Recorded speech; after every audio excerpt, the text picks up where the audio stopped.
Hello, everyone. Okay, my name is Russell Watson, and I am really pleased to welcome you to the Catapult Lockdown Virtual Salon program. This afternoon, we'll be in discussion with Amir Hall, writer, performance artist, video artist, a truly interdisciplinary practice. But before we begin, I'd like to express a huge thanks to the Catapult partners, including the American Friends of Jamaica, Kingston Creative, and Fresh Milk for making this series of salons happen. Please feel free to ask questions in the comment section during the talk, and we'll get to those during the Q&A. So without further ado, welcome, Amir. Hi, everybody. Hi, Russell. Thank you. How are you doing, man?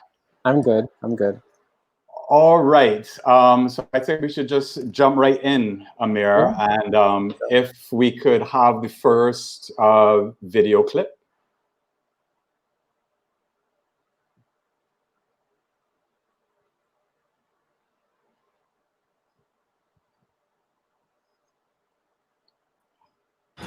What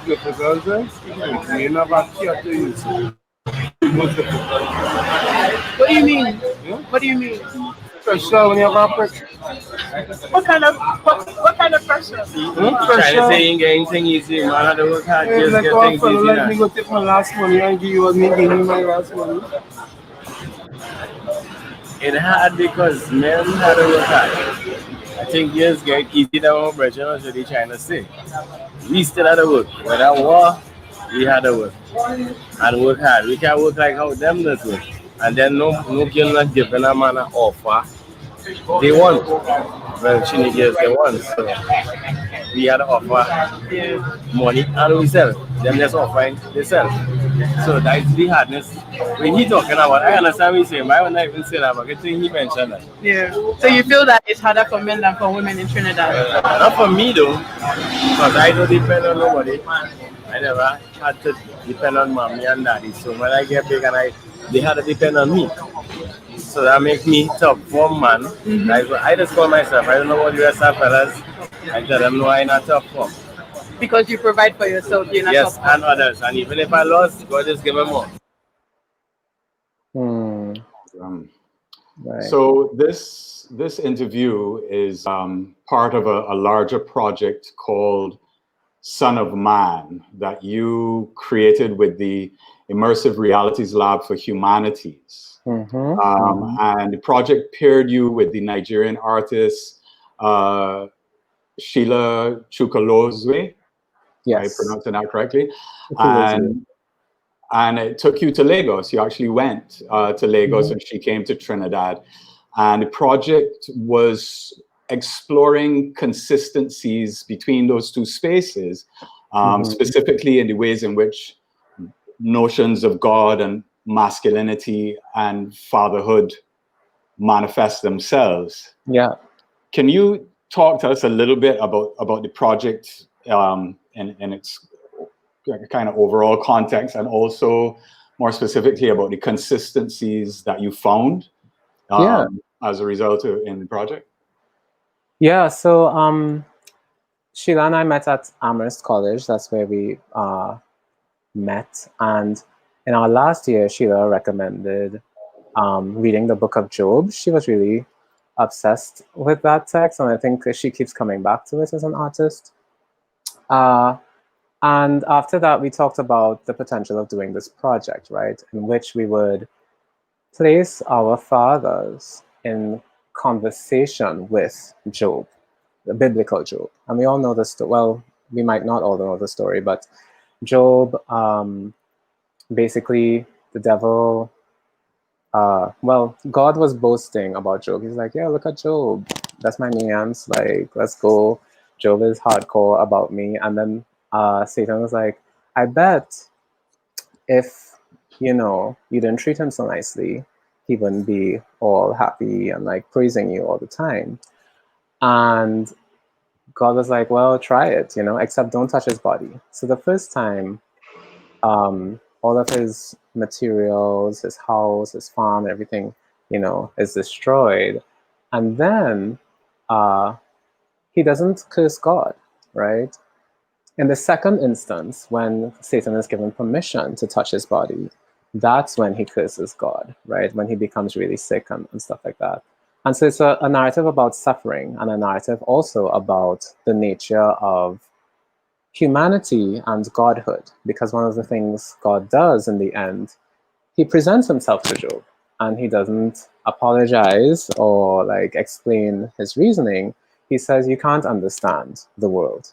He says, I am God. I am omniscient. I'm all powerful, etc., etc. And what we were interested in was how manhood and fatherhood in both of our cultural milieus were defined around qualities that were associated with the Judaic biblical God, right?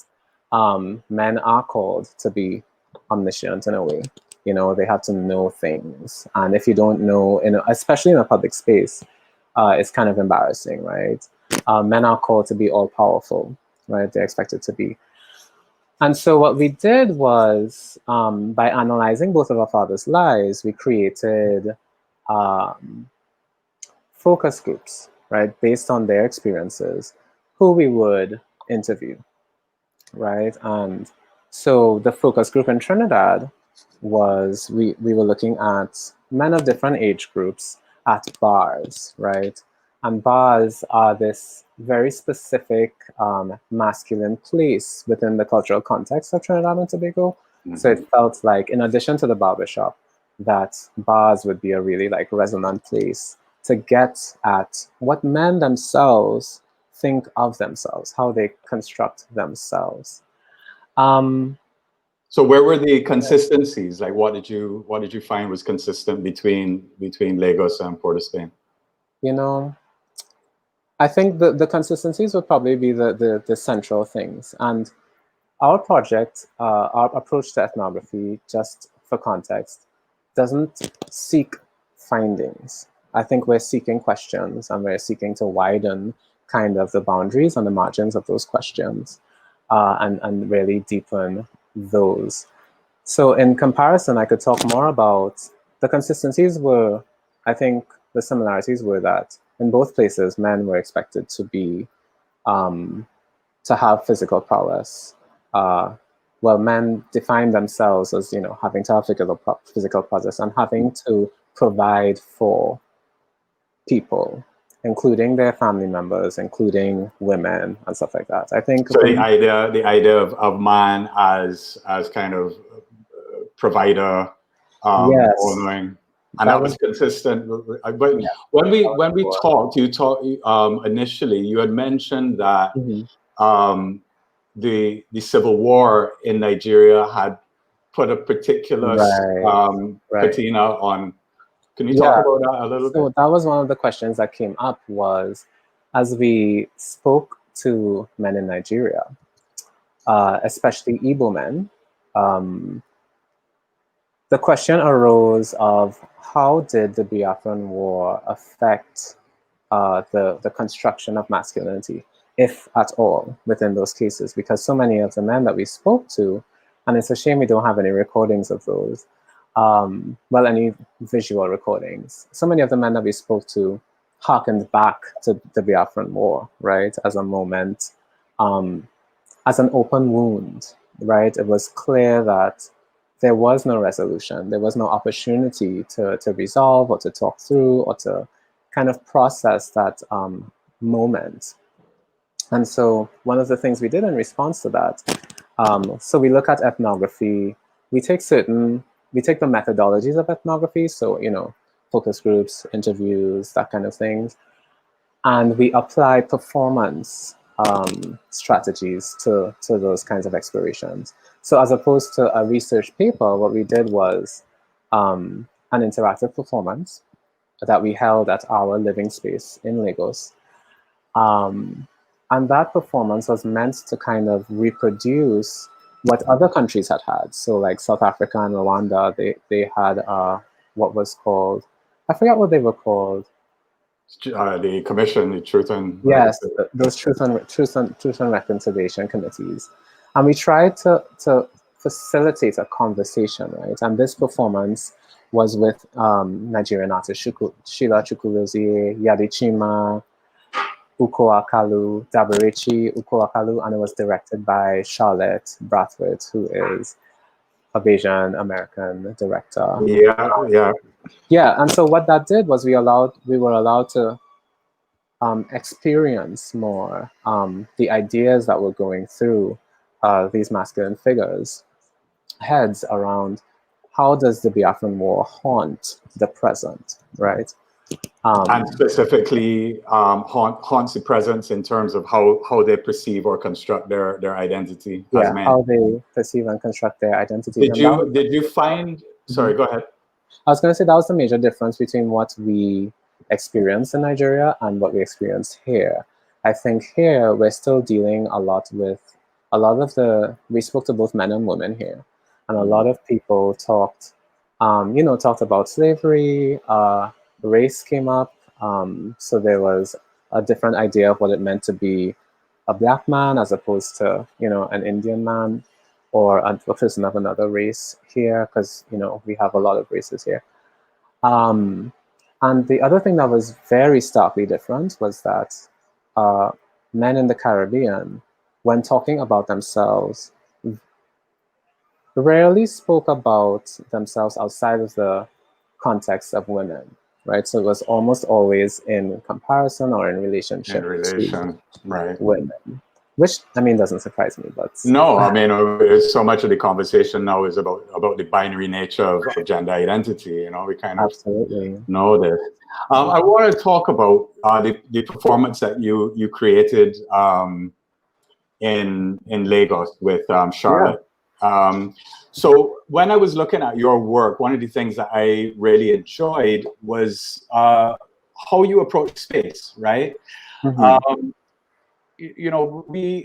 You said that you don't really consider your performance work to be conventional theater, right? And one of the, even though in terms of how it's constructed, there are a lot of markers that are consistent with theatrical, like conventional theatrical practice. Right.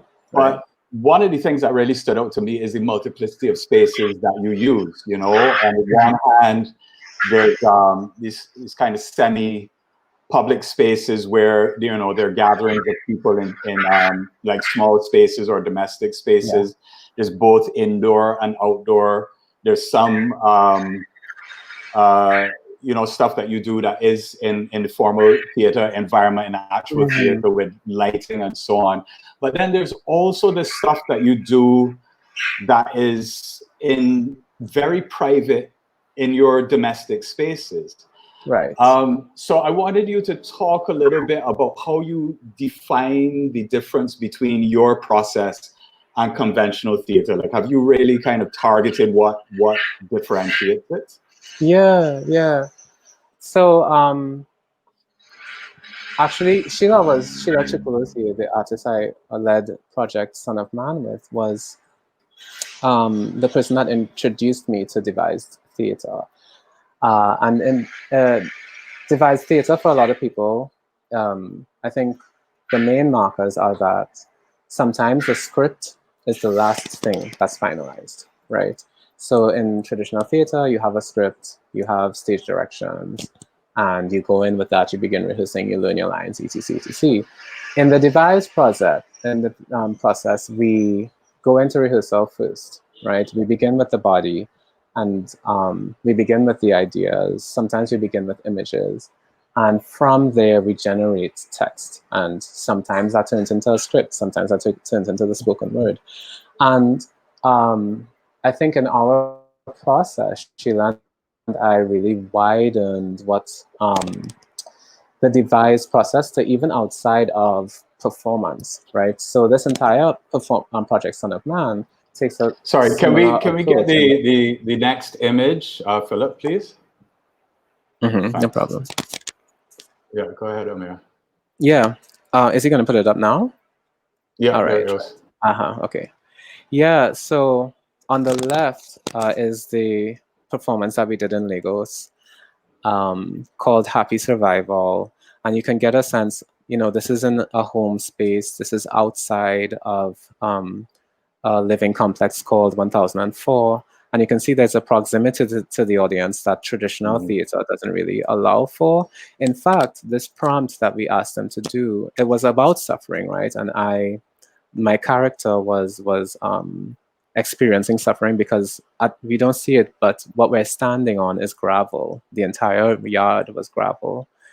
And Sheila's character was a preacher who was advocating for peace for me. And the only way that the audience could assuage my suffering was to touch me somewhere and to maintain physical connection. And so that's why people's hands are on my body.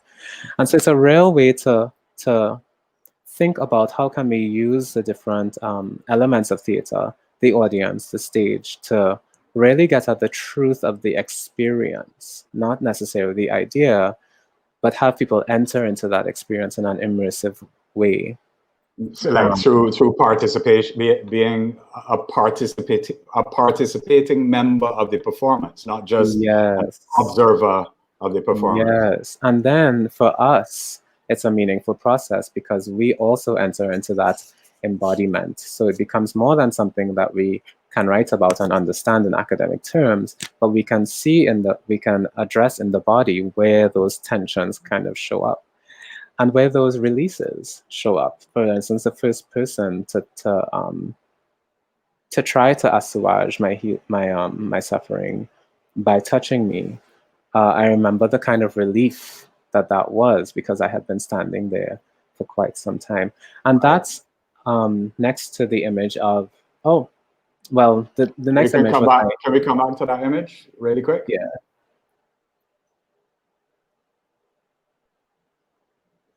Well, yeah. So that was a performance I did in New York in February of this year. This is the image on the frame right.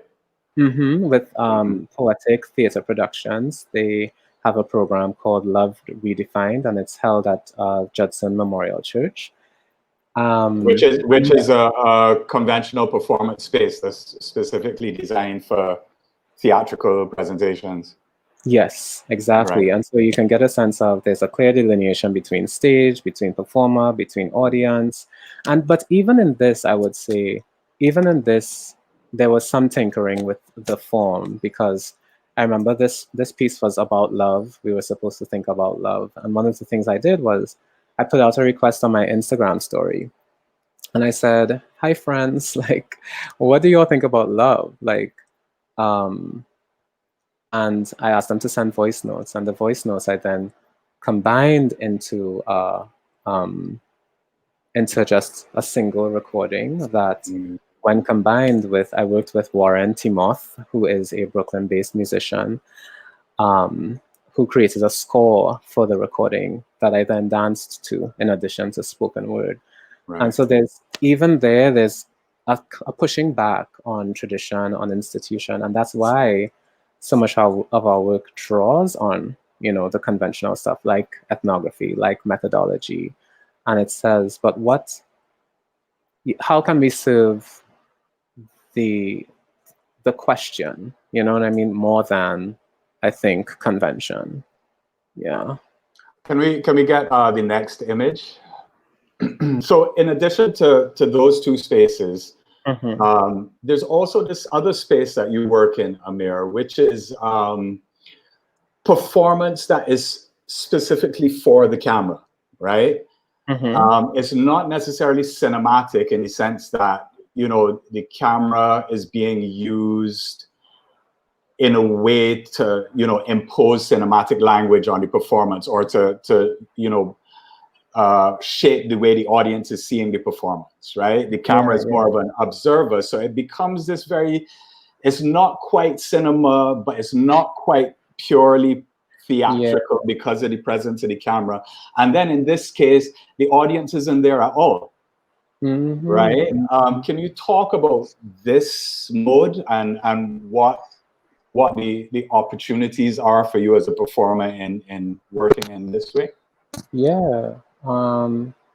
No, it's so true. I like that question because there are multiple audiences. There's the primary audience of the camera as you're doing performances, and then there's a secondary audience of whoever is in the yard, because, you know, sometimes in Trinidad, people love looking, you know? And so you have this sense of being observed that kind of mimics the audience feel that you would get on a stage.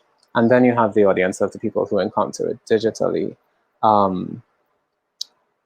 So I think one of the main takeaways from Project Son of Man for me was assuming permission to do this kind of thing. I think Sheila as an artist has a great way of just stepping into space. You know what I mean? Taking up space, even in public, if the art demands it, right? And that was something I had to learn in this process, and that was something that was different, I think, between, I mean, and this is another conversation between Nigerians and Trinidadians, and this is a generalization also, but Nigerians don't wait for permission. You know what I mean? Like they just do the thing, and it was so palpable, an energy. And so that was one of the things that we took and brought back to Trinidad. And this is the image here is in my home space where I used to live with my mom. And so, for instance, there are different things that we're navigating in our home space, right? There's propriety, for instance. So this is Sheila in this image, and for parts of it, she's shirtless, and I was shirtless as well. But of course, you know, for a female body, that's a difference. And I remember that after this was taken, I was like, wait, let me just ask permission, right? Because we were renting at the time, and it wasn't our space. Right. So there are different questions. Ask the people who own the property permission. Yeah. So the landlord who lived on the compound, we had to ask permission. Right. So there are different things in occupying public space, but for me, it's a personal kind of push against respectability politics. I think, in my experience of Trinidad, I find that people are really concerned with, you know, respectability and really aware of being observed by others, and therefore kind of like present themselves a certain way. And the art for me allows me to kind of like assert freedom in a space, especially freedom with things that are conventionally considered transgressive. So that's part of why we do this work in this way, with such different stages. So when I look at this mode, one of the things that I assume is that there is an incredible amount of privacy, right? Because there's no audience, because it's in a domestic space, right. That you do have this, you know, this security of privacy, right? But you're saying that that's not quite the case, even in these kind of private domestic spaces when you do performances there. Yeah, I'm trying to say, yes, and there's an intersection, right? Because there are levels of domesticity where, for instance, there's a freedom that Sheila and I were trying to explore, and which was one of the reasons we chose to costume her shirtless. And of course, the policing of the female body kind of like interrupted that, right? Which was why she kind of brought her hair into that kind of thing. Right. So she felt that the need to protect herself in those moments. Well, especially after we had talked to the landlord and we didn't get permission. I see. And then I think for a queer person, as a queer person, I was wearing a skirt in that video. So even then, there's this idea of, okay, you know, what if somebody who passed try to say something, you know? You know, how will the neighbors see this, and how will my mother think about that as well? So even though it's a domestic space, I think there's certain ways in which like inherent freedoms, even in the domestic space, are restricted by gender norms and gender expectations. And that's what we're trying to work with and against. So, well, this brings me to my next question. The idea of the safety or assumed safety of home versus the vulnerability of being, in the public or outside of your home space. Now, you went to Amherst, right?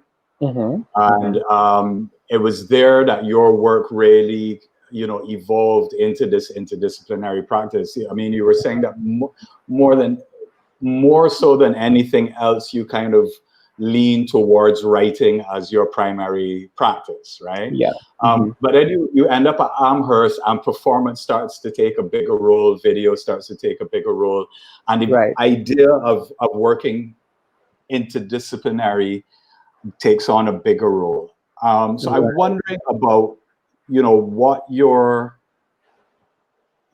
come up, so to speak, was like in Trinidad that would have primed you for that kind of transition from considering yourself, singularly a writer, and then being able to take on this approach. Yeah. So I wouldn't even say that I considered myself a writer before leaving Trinidad. I think I credit. You did not? I wouldn't say that. At that point, I was in that conversation with my parents where I was like deciding what I would major in, and they were like, "Oh, do economics or languages, do what will make you money." And of course, that comes from a desire for my safety, right? And for my stability. Russell? Yeah, I'm here.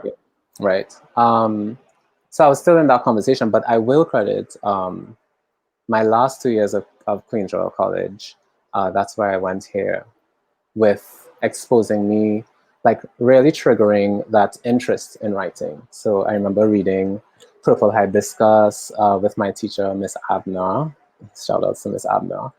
Reading Purple Hibiscus by Chimamanda Ngozi Adichie and thinking, oh my gosh, like this is gorgeous. This is something that I really connect with, and I would like to explore this and more. Performance, I found at QRC as well, but not in classes. So of course, there's this prevailing idea that the performing arts aren't for boys, right? So, and I don't know if that governs QRC's decision to not teach performing arts, but we had clubs at some point, and it would go in and out of existence. And that's where I really got involved and interested, but not in a really formal, like I am an artist, I am a writer kind of way. It was reading Patrick Chamoiseau, who is a Caribbean writer, who writes this book called School Days, and he writes originally in French. It was reading him. And then James Baldwin, when I was like, oh, this is it, and and it was in a Trinidadian professor's class. I had made sure I found her, and in my second year, we were given writing exercises and to write in response to those. And that's when I really started considering myself, okay, this is what I'm doing. And it was never separate from performance, and I don't think it was ever like, neither came first. And so there I would take theater and dance classes, even though I was an English major. And I was trained in, devised theater and stuff like that. But I think my experiences in drama club and then in literature classes, both at QRC, were the things that really sowed those seeds. Right. So I want to talk about Pray Daddy now.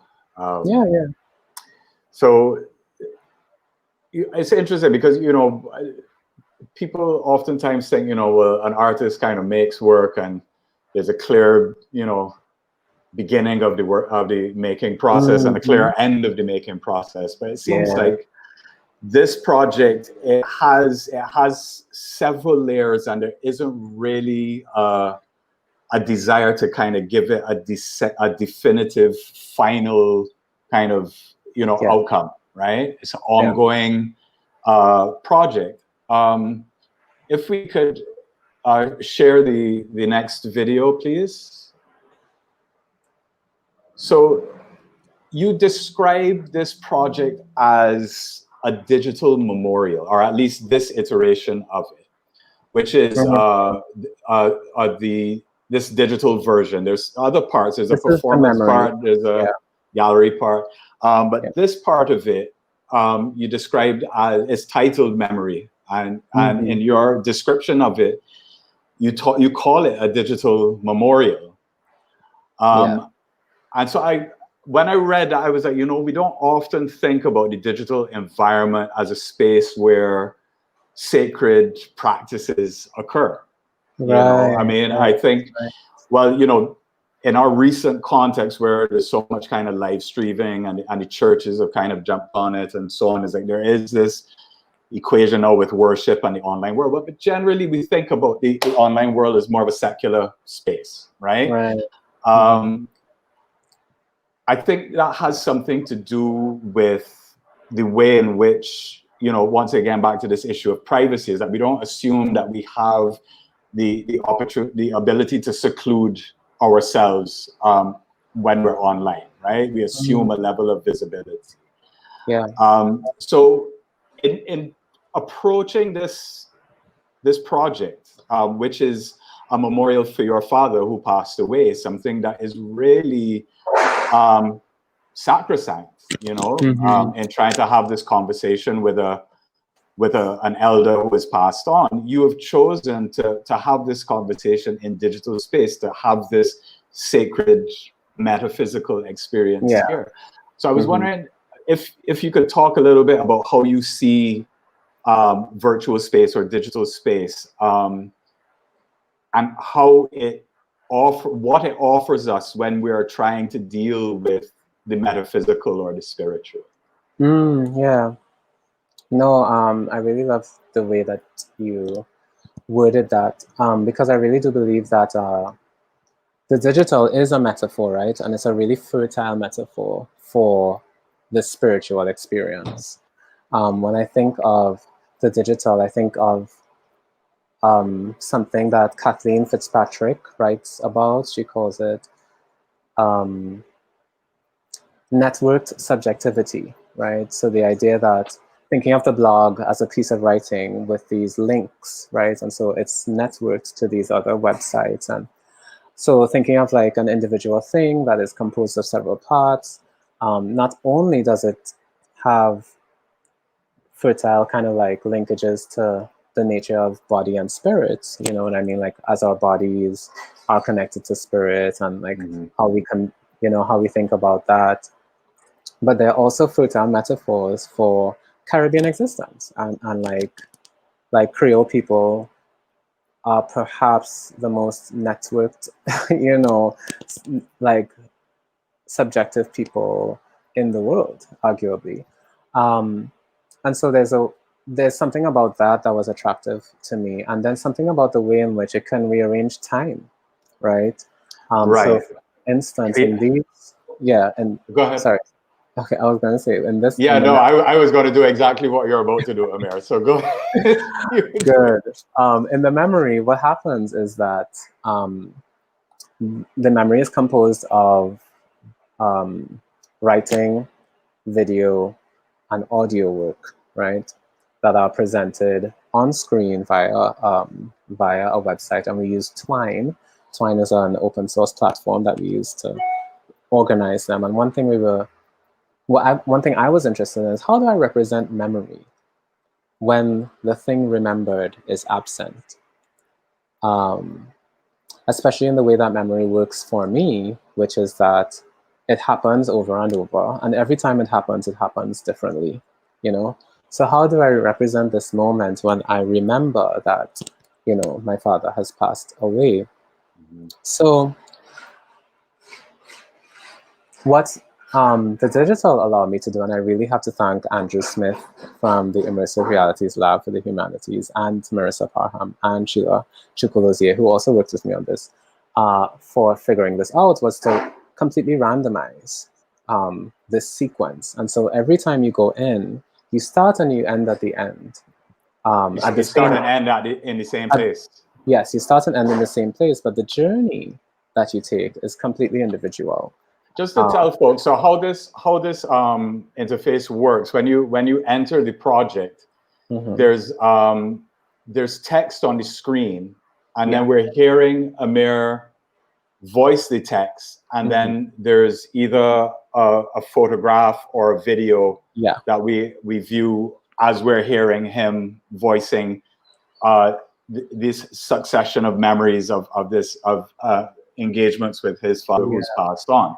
So when we come in, we always land on the same page. Yes. And when we leave, we always end on the same page. Yeah. But the way in which we encounter each piece, each individual bit of text and video is randomized every time you go in. So there's no real, there's a beginning and end, but you leave the control of the beginning, of the middle, up to chance, right? Yeah, and that's, I think that was meant to kind of, on my ruminations on memory, to represent that process of, you know, remembering, because when you remember something, it's the same thing that you're remembering, but the way you remember it is different every time.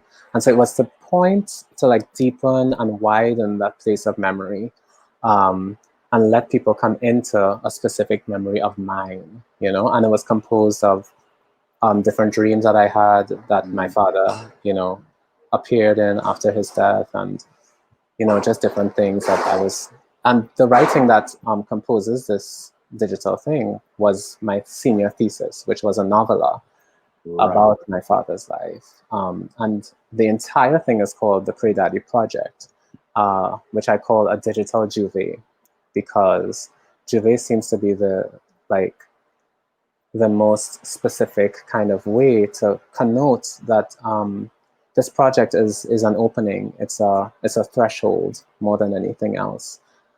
Yeah, that's as much as I was saying. I want to go back to an earlier issue that came up in our talk, Amir, this question of audience and the role that audience plays.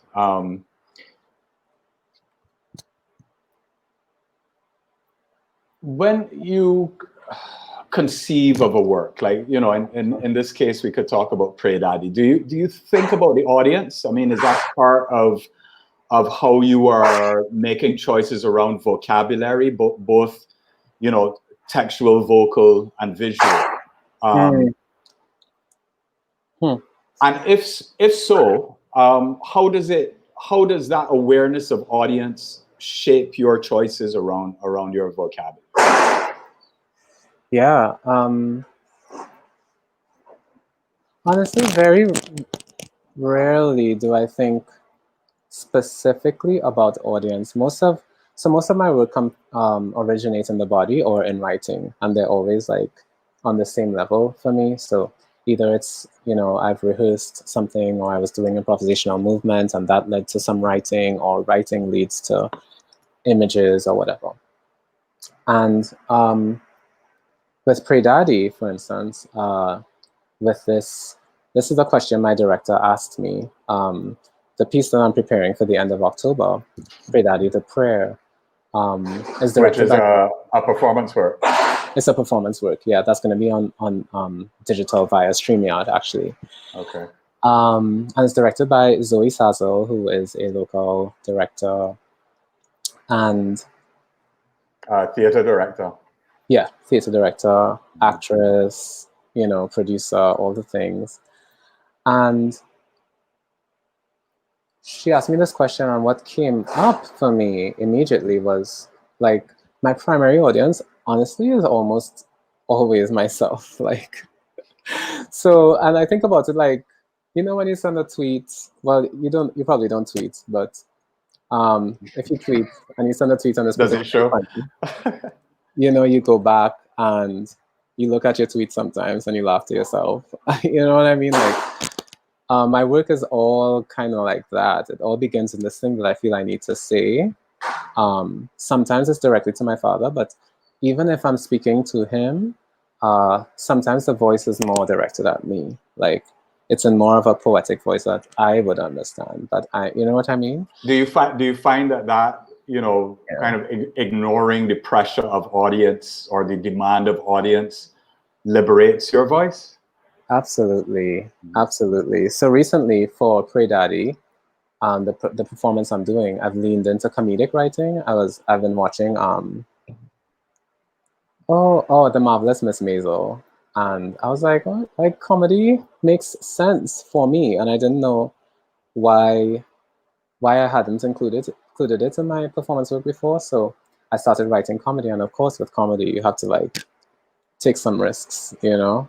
Yeah. And but knowing that I was trying to make myself laugh primarily was the thing that kind of like, you know, led me to some really true and really resonant moments. And I think all art, the more specific it is the more universal that it can be. I really, really felt that, you know, with the last segment, that is the consistent ending point of the online piece for Pray Daddy is called Amen, where your mom has a video camera and she's talking to you, and she's showing an area where she and your father would go to hang out or align. And I was watching it, and I was, you know, I wondered whether she was aware that this was going to be available to the public, or was she communicating in a way where she felt like she was only talking to you, and then you took that video and made it public, you know? Yeah, no, I think she was aware that there would be some audience other than myself, because at that point it was a school project, right? So she probably thought it would be shown in class or something. Right. And I didn't ask her to speak in that clip. And so I remember receiving the clip and being like, what is she doing? Like, but it added this really wonderful texture to it, like to bring the grief out of the personal and kind of like locate it in this thing that is shared and this thing that is really tender. And of course, the way that she addresses me gets to that tenderness and gets to that personal nature. And I think that's one of the things I love about so much of the work that I do is sometimes it calls on family and friends and familiar voices, and those populate the work. Similar to that piece I did in New York, I was dancing to the voices of my friends. Right. You know, kind of like those voices kind of propel, like my work, all of my work is a freedom work, right? Like those kind of voices, my mothers, my friends, and my family members, give me wings. Yeah. That's kind of corny though. Well, you know, I had a similar experience when I encountered that when I was, you know, kind of starting my journey with photography. I came across Deborah Willis's writing about family albums, and it changed my life. It totally changed the way in which I understood photography's role in the world. You know, it's like while I was at school and I'm training, I was thinking very much about, you know, kind of high professional photography and that kind of thing. And I was like, you know, no, photography has this, you know, has this other element that is really, really powerful. And it is not about, you know, high production value or perfection with composition and things like that. It was a more, I guess, emotional thing. Metaphysical thing, you know, where you kind of connect to these objects as relics of memory, you know. So I look from the time I read that text, I've never been able to think about photography with, you know, even when I'm operating in like full pro mode, without that awareness, you know. How human it really is, you know, how much it depends on that.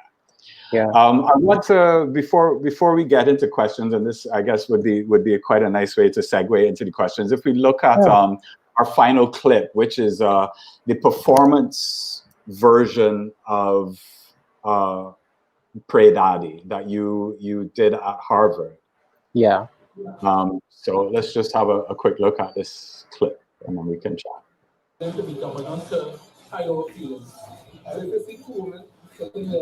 And talking. You don't look at it as you just see it cozy and talking. Something is wrong. So it is uncomfortable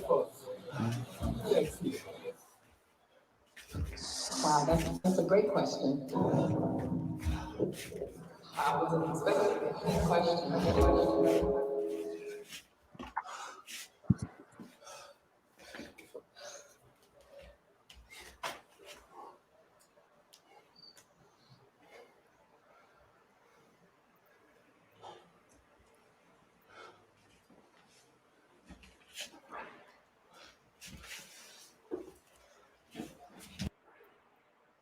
Thanks. Yeah, I really enjoyed being introduced to your work, Amir, because it really does have, you know, such a wide breadth of form. You know, you seem really comfortable operating on a page in, you know, conventional theatrical environments, in, you know, non-linear performance work. It's really, you know, and then also in conventional media modes as well, where you're doing like just kind of really conventional interview type work with the stuff that we saw at the top, you know. Yeah, thank you. Yeah, so I guess at this point, with regard to our time, we should open up to questions. Do we have questions? There we go. Oh, hi, Andre. Okay, definitely an astute reading of the gender politics of spaces in TT. Were there other areas that came to mind in TT society, especially? Yeah, other than barbershops, in terms of like, for this particular project, since it was based on our fathers, Job and masculinity, we were thinking mostly of where do men congregate? And, you know, the bar shows up so much in our literature, and yeah. And we were thinking of at some point doing a reverse exploration of femininity.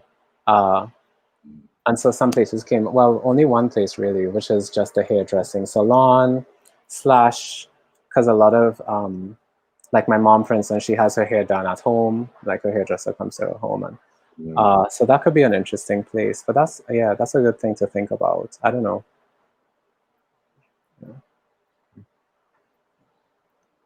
Oh, hi, Fawzia. What is this first? I think very, very prescient. Oh, theater exploring the power of touch. This is, yeah, I'm showing my age now. I wonder how that would be presented now with the fear currently associated with touching each other. Yeah, I think that's a question that we're trying to explore in this upcoming performance of Pray Daddy the Prayer, because it's all digital, right? So there's no live component, well, no in-person component. There is a live component. And so and I still don't have an answer to that. Like, how do you reproduce proximity? In some previous, like in a class I'm doing now at NYU, when I'm doing my MFA in fiction, a friend and I, Jinjin Zhu, who is a poet, and her book is coming out, so get on it.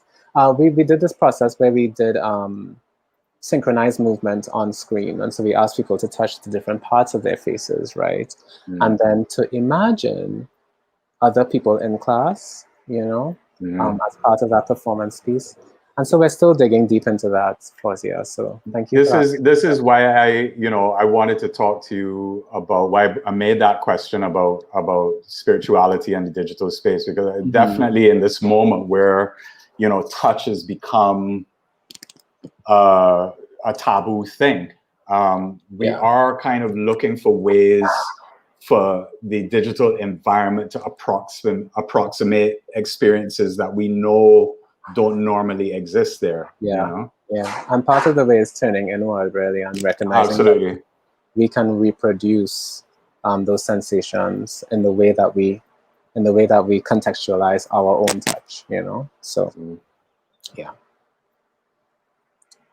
I wonder to what extent is the idea of transcendence a motivating aesthetic, ideological, philosophical, or spiritual catalyst for Amir's creative process? Thank you, Yannick. It's so central. And I use the term freedom more, and I think a lot about redemption as well. For me, in a very literal kind of crass way, my ancestors didn't go through all of that for me to come and be oppressed. You know what I mean? Or to come and live in anything other than freedom. And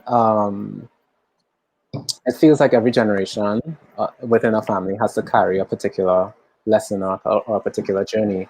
And mine is to figure out, I think, yeah, like what is the expanse of freedom that is like that can live in this body? Like how wide is this body actually? And that really propels me because I feel like in the personal stories that I offer, they're all an invitation into taking that journey with me. And so hopefully what they do is they inspire people to see, you know, ways of engaging in their own freedom and also ways in defending other people's freedoms, especially marginalized people. So, yeah. How does your performance work how does your performance and work address homo biases in the Caribbean? Okay, thank you, Rosie. So this particular performance of Pray Daddy, the prayer, rather than a digital memorial, it does the work of, I call it a coming out letter to my late father. And so it's all the things I couldn't have said. And it's exploring not only like finding the voice first to say the thing, to say like I am queer or I am gay or I am, you know, whichever identity, but also finding the words to say all that that means, right? And for me, the impetus is in describing these personal instances that, for me, reflects something about how masculinity in the Caribbean represses and restricts queer people. Part of that is about, one, exploring this personal truth so that people can like start thinking about, you know, the ways that they engage with masculinity and stuff like that in a similar way, you know what I mean?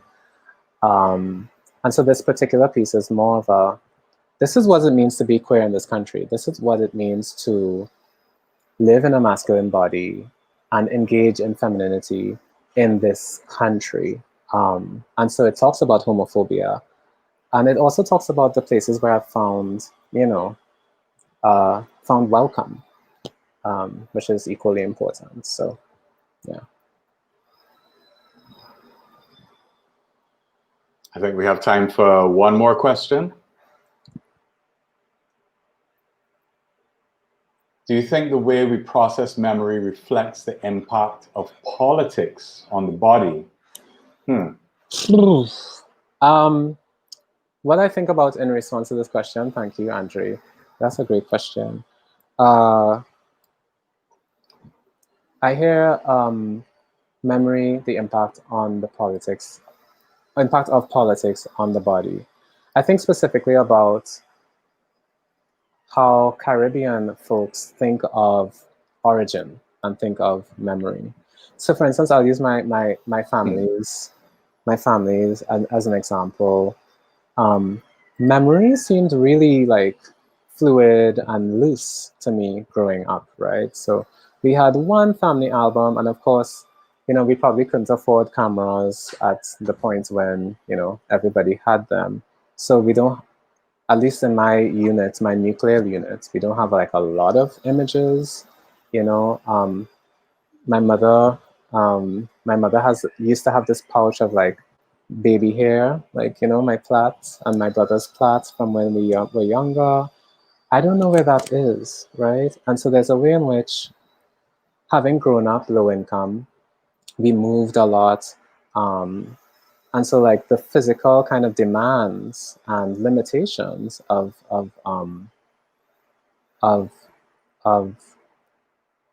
poverty, I think affect memory, right? And so I think for me, what that means is that in a personal politics, the body becomes the primary place of memory for me, right? So to remember my father, I have to assess. There's no correct memory, right? There's no, and I have to trust my body in letting me know, okay, this is the thing I remember, and this is how I remember it. On the flip side, I think also about how people think about origin here, and how they're also always harkening back to these mythic homes of India and China and Africa. And I'm beginning to think that that no longer serves us as much as we think it does.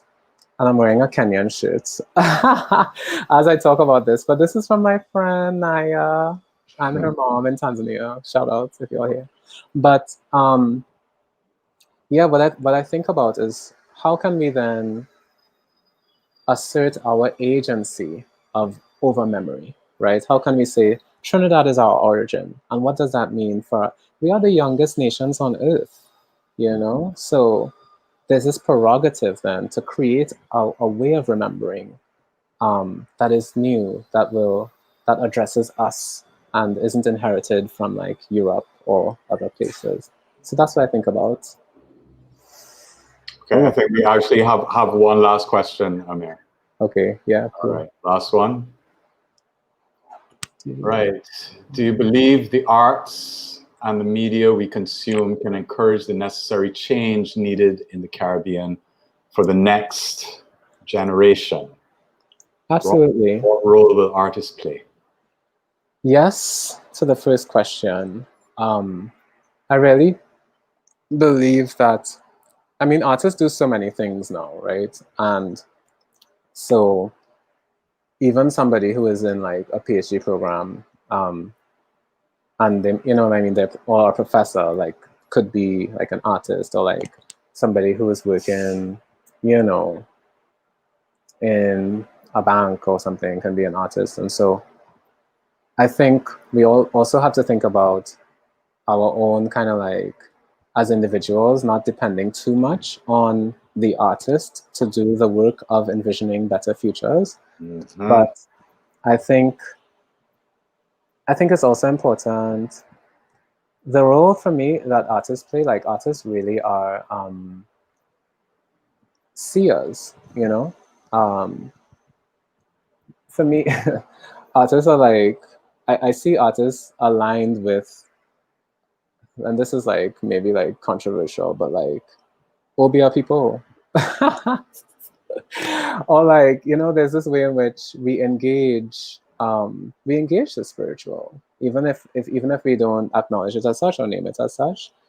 We engage the spiritual and we manifest, and manifesting and creating is a specifically spiritual energy.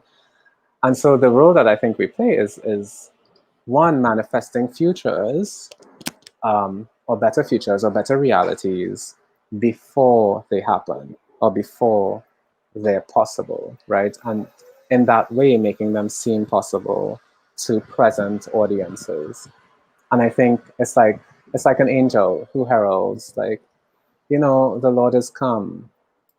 You know, we can be like that. We can say, this better world is coming. Let's prepare for it, and let's make it, actually. Yeah. Amir, it really was such a pleasure to meet you and to get introduced to your work. There's so much more to talk about, but unfortunately, we only have an hour. Yeah. But I look forward to our conversation continuing beyond the Salon, and I think this is probably what the Salon's success market is that it is connecting artists that probably would never cross paths, you know. Mm-hmm. And yeah, so this was really a treat for me to see your work. Thank you, Russell. It was a treat for me as well. And thank you to Catapult, American Friends of Jamaica, Kingston Creative, and Fresh Milk Barbados for having me. This was really a pleasure. And this is important work. So yeah. I also want to remind folks that Catapult will have another session this afternoon at 4 p.m. I will be in discussion with Jamaican filmmaker and visual artist Rachel Chin. And finally, you know, I also want to express a thanks to the Catapult partners, the American Friends of Jamaica, Kingston Creative, and Fresh Milk for making the series possible. Also, and to remind folks that, you know, the conversations that are being presented here are actually archived and available on the Fresh Milk website. So please do, the Fresh Milk YouTube channel. So please do visit and keep watching. Take care.